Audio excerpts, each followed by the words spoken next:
Welcome back to Wolf Guitars and Gear. Today we're going to be taking another look at the Lambertone Cremas. This is my 1999 Epiphone Les Paul Standard.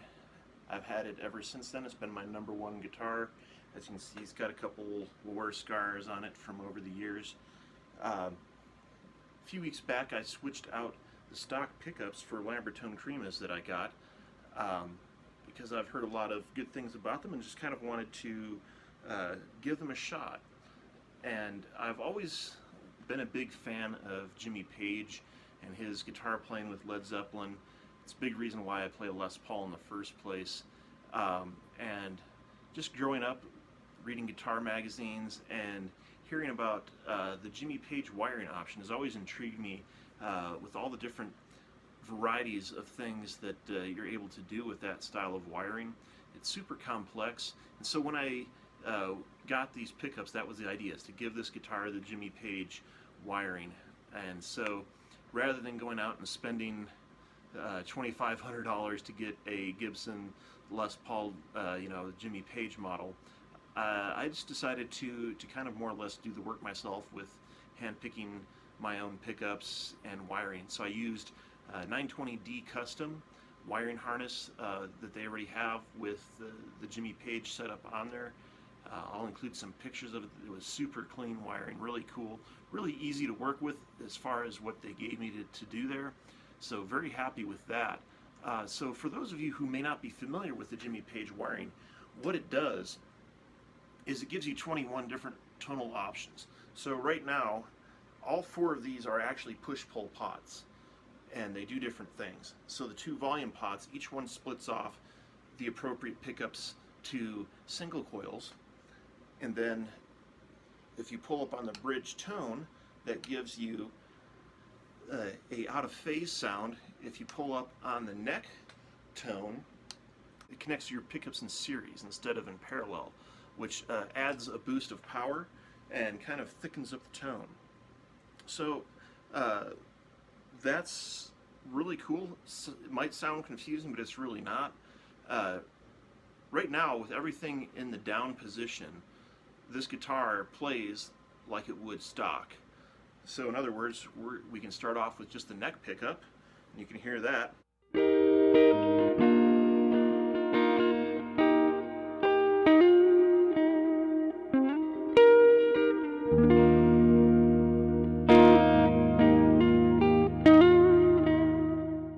Just as you'd expect. You still have your middle.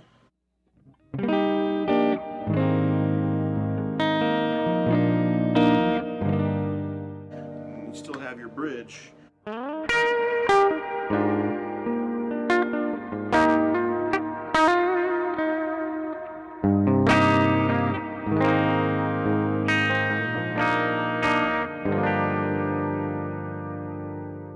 So again, pretty standard sound there, not anything too crazy. So let's go ahead and let's start off just by splitting off that bridge and seeing what that sounds like.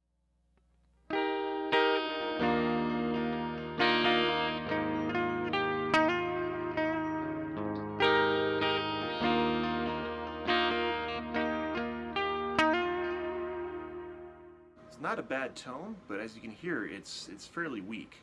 Let's try the neck pickup split, see what that sounds like.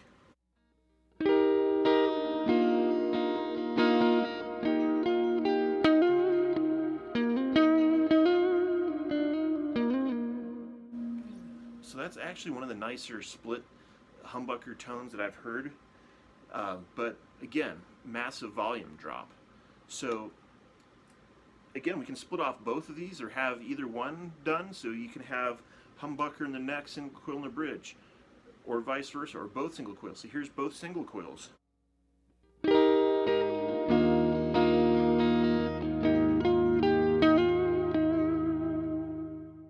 Go and stick in the neck pickup as a humbucker.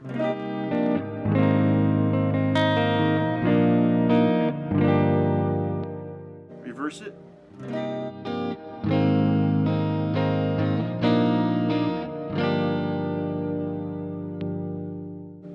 So also, let's go ahead and try that out of phase sound with both of them here in the middle position.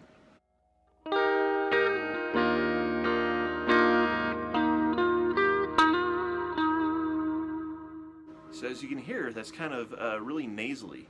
One thing that's really fun is see why that's thinner and more nasally sounding is because you have both humbuckers that are competing against each other and they're canceling out a lot of the frequencies there in the middle. So if you want to have some fullness back to the sound, it's a really good idea to roll back one of the tones a little bit. So I'm going to roll back the neck tone about halfway, and that you'll give you some of the frequencies back.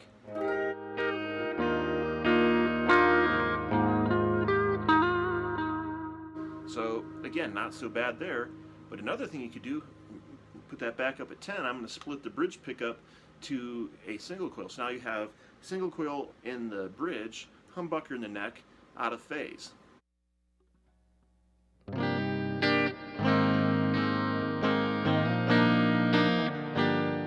So it kind of takes out all that nasally sound,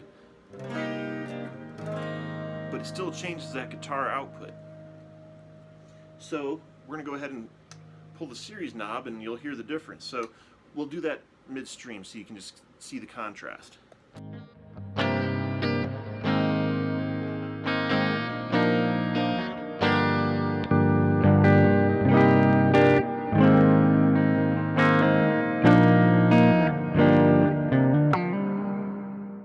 So as you can hear, that definitely kicks in a lot more power. So again, let's just try that with just the single coils in both positions.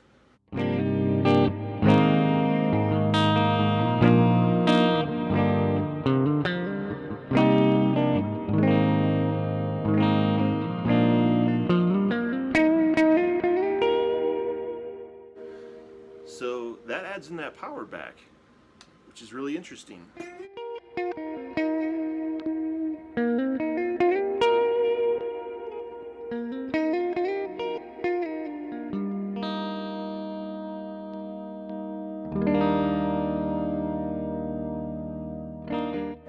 One other interesting thing here too is, if any of you have played Les Pauls before, you know that if you roll one of the volumes down when you're in the middle position, you get absolutely no volume out of the guitar at all. With the Jimmy Page wiring, because of some of the idiosyncrasies of it, this is not the case here. So I have it in the middle position, I've got the bridge all the way off, go and roll the neck down, nothing, roll the bridge up,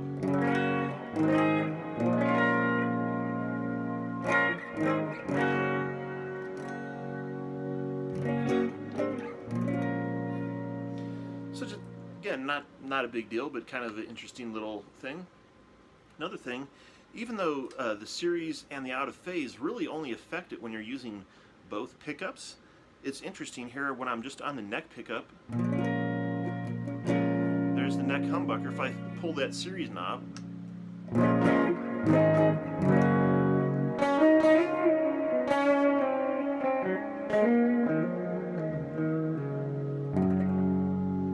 you get that, which still sounds different to me than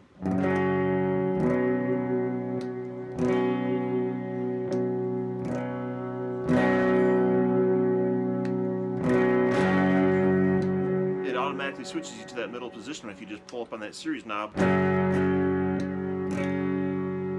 when you're still on just the neck. Similarly, if you're just on the bridge,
anyways, 21 different tonal options if you really count everything up. A million different things you can do with this guitar set up like that. So, now I guess for the moment of truth. What do I really think about the Cremas now that I've had them installed and had an opportunity to play with them for several weeks? How do I think they compare to the stock pickups that were in there? I think I like them for what they are, but I'm also disappointed. And to explain that, Lambertones, these Cremas in particular, are designed as a low output humbucker, designed to give you a lot of clarity. In order to get a lot of that clarity, they reduce the whines and they use different magnets and stuff to try to accentuate the highs. In the process of doing this, like I said, of course, it cuts the output and it also changes the EQ curve of the pickup. And it does give it that clarity, as you can hear, but it does it at the cost of some of the mids and the lows that I've gotten used to out of the stock pickups. And that output in those mids can really be useful when you're trying to play with a band, because they will put you in the right spot to push through the mix. You know, for certain styles of music where you're wanting to be the main guitar player, a Les Paul is a great option to go to for that very reason, that it gives you all the right frequencies to push through the mix, and it gives you that power and that sustain. And that's what initially drew me to the Les Paul in the first place. When I first sat down and played one, I sit there and hit a chord and it just rang for days, and I was like, okay, I've got to get one of these, and so I did. Eventually, you know, a couple of years later, pick one up. These, while they do have sustain and they do kind of have that overall humbucker tone and feel, you know, initially when I bought them I was scared that they would sound too single coily, and they don't. They don't sound like single coils, but they also don't quite sound like a typical humbucker that I'm used to either. They kind of are their own thing. So if you approach it from that standpoint, that they are their own thing and they're not either a single coil or your standard humbucker, then you'll probably be okay with what you come away with. Like I said, with this having been my #1 guitar for over 20 years, like I said, that's where I'm a little bit disappointed, just because some of the things I used to come to this guitar specifically for are no longer here.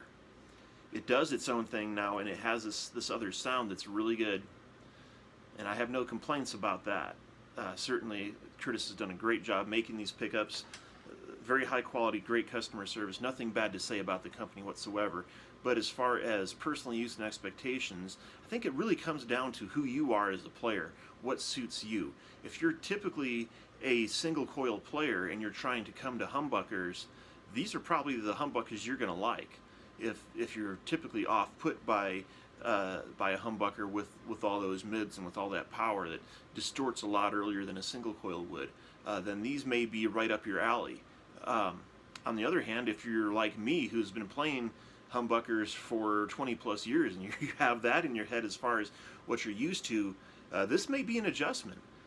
You may love them still, and I do like them, but like I said, it is certainly an adjustment, both mentally and tonally, from what I was used to expecting from a Les Paul. So I think probably to sum it up, the best way to explain the Cremas, they are the humbucker for people who hate humbuckers. They are a single coil player's humbucker. It's what they are. They do everything they're advertised to do, but like I said, in order to achieve that, as with anything engineering wise, if you want to achieve one end, it may cost you somewhere else. That's essentially what you're dealing with here. So like I said, in no way am I putting down the pickups, in no way am I putting down Lambertones as a company or as a builder. I have nothing but good things to say about them there. But like I say, it's just the truth of the matter that since they are lower output, to achieve that clarity, it does react differently with a real tube amp, with real pedals. So some of that feels a little bit different, and it's not a bad different. It's just different.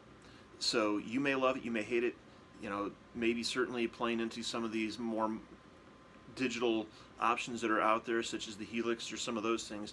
You know, maybe that touch and feel factor isn't as important because you're not interacting with the amp in the same way, to where there's, you know, direct push and play off of each other to react in the same way that it would, since it's all kind of modeled and tried to be like the sound coming out of a CD rather than the sound coming out of an amp. So again, it's just a mindset thing, and it's a feel thing that for me, like I said, I think it's a welcome addition to my repertoire of guitars that I have.